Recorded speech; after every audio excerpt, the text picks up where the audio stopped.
The Black Soul's early history is a tough one to figure out and is a culmination of different groups that came together. The story begins in the year of 1962 when some 11-year-old and 12-year-old boys got together from West Garfield Park and formed a roller skating dance group and started skating at 2550 West Madison Street. These youths were not drug dealers at the time and may not have even been gangbangers. Horace Willis, who was 12 at the time, and his friends began to have conflicts with the vice lords in the West Garfield Park area, and this caused them to assemble their own gang in 1968 under the Black Souls, right at Adams and Pulaski. The Black Souls formed the same year as the Four Corner Hustlers, who were only a block away. Horace Willis was family related to Four Corner Hustler founder Walter Wheat, and both groups had similar beliefs and became instant allies. Another part of the history was the creation of the Soul Brothers. This started in North Lawndale at 16th and Costner.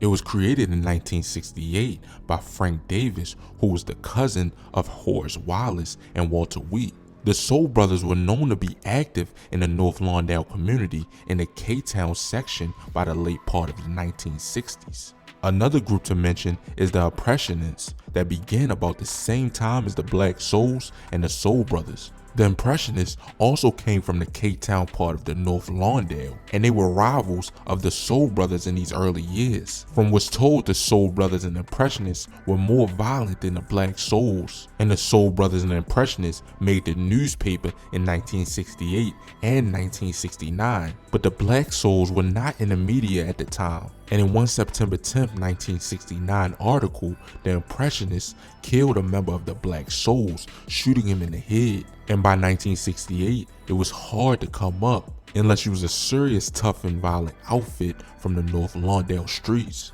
The Egyptian Cobras and Vice Lords completely ruled the neighborhood, with the Cobras running all of the K-Town west of Pulaski, which is where the Impressionists and the Soul Brothers started in 1968.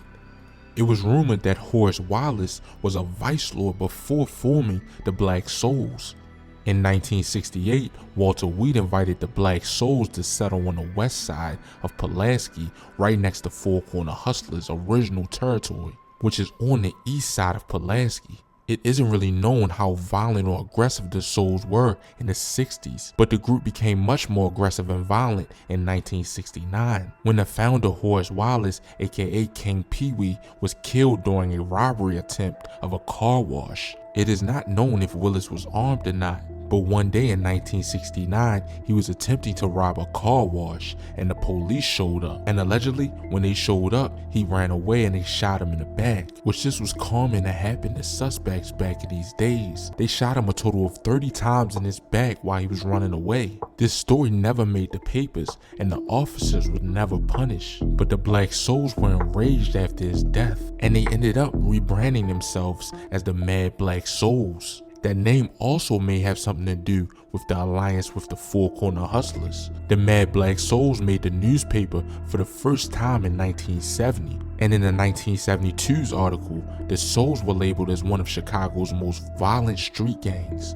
alongside of the Latin Kings, Black P. Stones, Vice Lords, and Supreme Gangsters. After the death of Horace Willis, the Mad Black Souls began selling drugs and began having conflict with the Four Corner Hustlers. And this is partially because William Earl Weaver took over as the new Black Souls leader. Earl Weaver was into drug trafficking and was convicted of it while in prison in the 1990s. Weaver was also known to be violent, as shown in the case of People vs. Weaver on October 5, 1972 appeal. In the case, it stated that Weaver shot James Kirkwood to death on September 23, 1969. He shot Kirkwood in the face with a shotgun, killing him. He was sentenced to 30 to 60 years in prison without no parole. Black Souls wanted to settle on the corner of Monticello in Ohio in the West Humboldt Park community, but the Supreme Gangsters were settling in the area of Harn and Holman, and they wanted to spread west. This resulted in a violent gang war in the late 60s and early 70s. And in 1971, Black Soul gang leaders living in Monticello in Ohio killed a teenager who they actually thought to be a Supreme Gangster, and likely he was. As the young man lay dying on the street, he scribbled the names of the shooters in a notebook for the police to find. and 2 Mad Black Soul members would be convicted. In the year of 1975, the Black Souls went into a reconstruction. Now that the Soul Brothers were not leading the nation anymore, a young money-making teenager named Sam McKay was a West Side Supreme Gangster / Black Gangster disciple. He was encouraged to flip the Black Soul for business reasons, which was drug business between the Black Gangster disciples and the Black Souls. McKay was then granted his own Black Souls group in the East Garfield Park known as Gangsta Black Souls. The Gangsta Black Souls would even be able to operate at Madison and California alongside the Mad Black Souls. In that same year, Walter Wheat of the Four Corner Hustlers was put in prison. Once Wheat was locked up, many of the hungry Four Corner Hustlers were eager to tap into the heroin trade on the west side. Wheat had strict rules about avoiding the drug gang, but with him now in prison, Four Corner Hustlers went against his beliefs and were eager to make money and become good at it. Four Corner Hustlers quickly went into business with Mad Black Souls, and now Black Souls were working both angles alongside Fours and BGDs. Black Souls, BGDs, and Four Corner Hustlers then ventured west into the Austin neighborhood to tap into the heroin superhighway. This mainly ran along Chicago Ave and Serial Ave in the 290 Expressway. At that time, Mafia Insane Vice Lords and Insane Vice Lords were tapping into the pipeline and made business deals with Black Souls and Four Corner Hustlers. This was the creation of the African American Mafia type of syndicate on the west side of Chicago. And this is when the Souls nominated Wayne Edwards, aka Jack Bobo. Jack Bobo was a fast-living moneymaker that established connections with the Chicago outfit and literally made millions of dollars of profit over his lifetime, which was all mostly from the heroin business. In the suburbs, tomorrow at 10, we'll report on the man known as Jack Bobo on the street. Officials charge he made a bundle selling heroin smuggled into Chicago through a Nigerian connection to Thailand.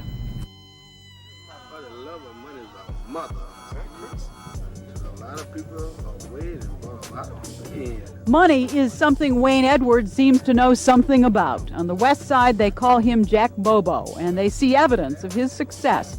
Diamond bracelets, diamond rings, Dom Perignon, and long limousines. Jack Bobo, according to his indictment last month, is one of the leaders of the Black Souls street gang. The Black Souls and Jack Bobo, according to the indictment, sold $50,000 worth of heroin on Chicago streets every day. Name Jack Bobo mean anything to you? Yep. What does it mean? It was a big time. How do you know? Because I used to cop from him. Cop from him, you bought from him. Right. Jack Bobo was the leader of the Souls way into the 1990s and maybe even the 2000s until he retired, and he was well known on the west side for decades. In Austin, Black Souls branched around Lake Street and Cicero Avenue with access to the heroin pipeline along Cicero Avenue. The Mad Black Souls would settle in southern Austin along with Four Corner Hustlers right by the 290 entrance. This allowed them to move the heroin onto the 290 entrance into the suburbs. The Impressionist gang would also become a part of the Black Souls, and the Impressionists became the Impressionist Black Souls. Being a part of the original West Side Supreme Gangsters, Wayne Edwards, aka Jack Bobo, had strong ties to Larry Hoover and the gangsters and were able to get a network of cash flowing, especially since the Supreme Gangsters were big money makers since their inception on the South Side in 1964. The two forces combined would turn large profit in East Garfield Park and in K-Town until Jack Bobo would become a certified millionaire. In 1981, the Impressionist Black Souls got big at Pulaski and Wilcox in West Garfield Park and even started to flip Mad Black Souls. And this would develop an on and off rival between the Impressionist Black Souls and the Mad Black Souls. In the same year of 1981, folk and people had spread to the streets, and most gangs were attached to either side. However, the Black Souls as an entire organization chose not to identify with either side. Some groups of souls though were claiming folks in the 1980s, like Outlaw Soul Brothers, and many times Gangsta Black Souls claimed folk. Mad Black Soul groups and Solid Black Souls many times claimed People Alliance, but it mostly all depended on where these souls were located. And for the most part, most soul groups were in rivals with vice lords and especially traveling vice lords. Black souls put business before loyalty to an alliance which allowed them to be more flexible and not limited. This prevented black souls from ever being taken out by folk or people because they tapped into key areas of each side, offering enterprise with whoever worked with them or death for those of the opposite. On December 9th, 1983, the Black Souls murdered a Vice Lord chief by the name of Jerome Wells. According to court documents, Black Soul members were infuriated all over the death of a Black Soul member named Tom Slick, and they now wanted revenge. According to the court documents, about 8 or 9 members of the Black Souls met a gang member, Eddie Woods, at his apartment, which was located somewhere on Van Buren Street. Woods had a whole bunch of guns in his apartment and was able to pass them out. He was also able to test his guns in the hallway, which shows you that obviously the residents were not bothered by the gunshots in the building. Either that or they were intimidated by the gang members. The Black Souls will mark Vice Lord Chief Jerome Wells for death, and Wells lived right across a vacant lot in the apartment building next door. But this was also the building where Black Souls member Larry Gross's mother lived. The plan was for 4 teams of 2 gang members each to go across the street into the buildings into Larry's mom's house and then drink beer until the lookout told them Wells was coming. Later that day, they made it to the building and Wells came to his 7th floor apartment. He was then ambushed by Black Soul members and shot several times. Larry Gross, Eddie Woods, John McGrady, and Willis Atkins was all charged with murder. Another crazy situation involved the Black Outlaw Soul Brothers, which they are located in K-Town. This is a section that has viciously fought against the Vice Lords. On the night of January 22nd, 1984, Vice Lord gang member Keith Jordan, aka Chip, had become a victim of a brutal beating from the Outlaw Soul Brothers. According to the court documents, Keith Jordan was walking alongside Soul Brothers territory at 16th and Hardin when Soul Brother gang members Kenneth Anderson, aka Keno, and 2 other individuals threw up gang signs at Jordan, screaming out, "Folks popping, people's dropping." They ended up chasing Jordan down and beating him with a pipe and a large wooden stick. And the only reason the men stopped was because a female witness began screaming. And when she tried to help, they would go after her, but she got away and called the police. In the year of 1992, Black Soul leader Sam McKay was put into prison after leading the Gangsta Black Souls fraction for some time. The person that would take over the Gangsta Black Souls would be Wayne Edwards. After these years, there would be a lot more things that would happen, but I'm gonna save that for a part 2 on my 2nd channel. I'm gonna post it with an AI voice, so let me know how y'all like it. And when it's posted, I'll post it in my community, so make sure you stay tuned. But that'll be about it for this video. Make sure you like or dislike, comment, and subscribe, and let me know down in the comments what y'all want to see next. And as always, stay blessed and stay well. Yeah, I'm out.